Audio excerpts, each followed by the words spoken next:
Hey guys, so today I'm going to be covering my top 5 attacking operators in Rainbow Six Siege.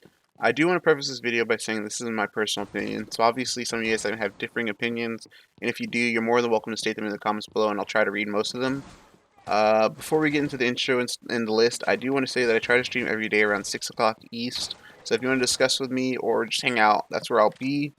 But with all that out of the way, let's get to the list.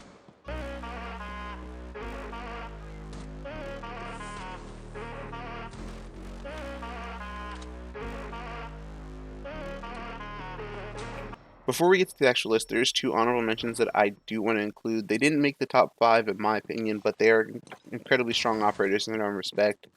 The first operator is going to be Hibana. She's a great hard breacher. She can open 3 hatches, and she also has flash grenades to help with the current utility burn meta that we're in with the Jaeger and everything. She helps alleviate some of that stress, but she just wasn't in the top 5. The next one is going to be Montang. He's an incredibly strong operator. I mean, he's the bully of attack. I mean, he can destroy any strat if he really wants to, if he's surrounded by a good team. He just walks in, shields, never heard of him. I mean, he doesn't have to drone. He just checks his corners, keeps moving. A good team who knows how to play Montang is an incredibly powerful team. That's why I had to mention both of these operators. Sabana is incredibly strong in her right, and Montang in his. But they just didn't fit the top 5 in my opinion. Alright, so coming in the number 5 slot, I actually have Ash, the 3-speed fan favorite that carries the R4C. Some people might not have expected her on this list, some people might have expected her higher, I'm not really sure, but number 5 is where I felt most comfortable putting Ash. With the current meta being Jaeger with my shield after shield, Maestro Cam, Lucy Gadget, all of the above, I just felt that Ashe is one of those operators that really fit into a really effective lineup, just due to the fact that she's able to burn the ADSs, burn a Wamai or two, and really destroying those shields and Melusi's and everything like that. It just overall, she is the operator that I do feel fits really well into most lineups. If you want to make it a strong and efficient push, it's just one of those operators that most people are already comfortable with, so it's not really intrusive. And bringing her overall just doesn't hurt to have because there's always going to be a need for her. Even if it's this little thing, she's just really a good operator. Coming after a fan favorite is hard, but not impossible. Let me present you with Ying. 3 Candelas, smokes, and or the new breaching tool, Ying is an incredibly strong operator that if her teammates can do well to assist her, can near single-handedly win you a round or at least guarantee you a plant. With her only real counter being Warden, I don't see a lot of operators that could take this spot due to the fact that she can walk through her own flash grenades, which is so strong. Usually when you throw a flash grenade as an attacker, you have to look away, but Ying obviously does not have to do that. That is her entire kit.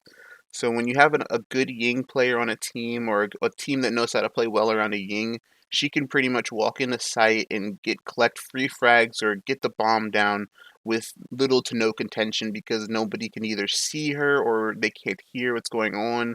She really does well with obstructing sound, and if she's played properly, she's pretty much a cheat code. I mean, she can just walk in and do as she pleases just because she has that kind of gadget. So I had to include her in my top 5 list. Following Ying is going to be an operator that doesn't require as much structure to be powerful. That operator is Nomad. With the capability being useful not only in a 5 stack but even solo queue, Nomad is an op that I had to include in this list. She can help your teammate with the current burn meta with her flash grenades, but also can cover your teammate's flanks and hop outs, assuming that they're ground level on both, because Nomad's not affect you mid-air, but Nomad regardless can cover these things.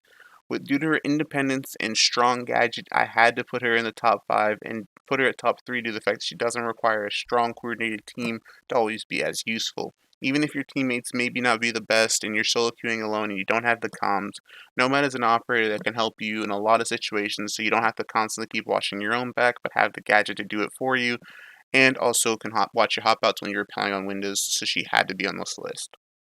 Following Nomad is an operator that does require a little bit more finesse to be good with, which is Capitao.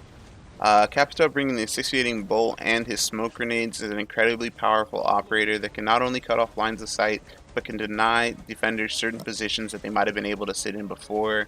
Capitao in the latest patch did lose his flash grenade, but he did also get presented with a new hard breaching tool, which is a very strong alternative to the flash. With his capability of opening a wall and potentially being a hard breacher, and the fact that he can clear out anchor positions, Capitao easily is a top 5 operator in my eyes. I mean, only counter being really Wamai, you can't really do much to stop him. Jaeger devices do not pick up his bolts, so any defender sitting in a location with no Wamais around is always due to being burned alive, or at least moved out of their position where Capitao or one of his teammates is able to capitalize on a free frag as they're trying to rotate. Coming in number one might be a surprise, might not be. The operator in question is Maverick. A hard breacher with no counters, the M4 and grenades is easily, in my eyes, the best attacking operator in Rainbow Six Siege. Some of you may argue or disagree with me on this, but Maverick brings to the table no other operator can currently duplicate, and that's what makes him so strong.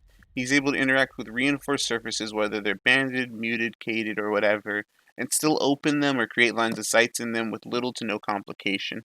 Maverick's only real counter is quote unquote shooting him, but it's hard to argue any operator that doesn't have this same weakness whenever they have their gadget out. Maverick's strengths are in his versatility. He can open up two hatches, make a wall soft for a soft breacher to open. He can make holes and throw grenades through. He can open lines of sight from angles that weren't possible before. I mean, really, the possibilities are endless with Maverick, and I feel like that's really what makes him as strong as he is. And he is easily, like, I can't even think of another operator that I'd want to put in the number one position just due to the fact that Maverick is that strong, and there's no one who can really stop him except for putting your face to the wall while he's mavericking and shooting him, or shooting him in his back. Anyways, that concludes my list for today on my top 5 attacking operators. I'll be dropping a similar video on my top 5 defending operators next Thursday. So if you want to wait around and check that out, please feel free to subscribe. If not, I'll be dropping my typical ranked video on Monday if you guys want to also check that out. But that's everything I have for you guys today, and I'll catch you guys in the next one.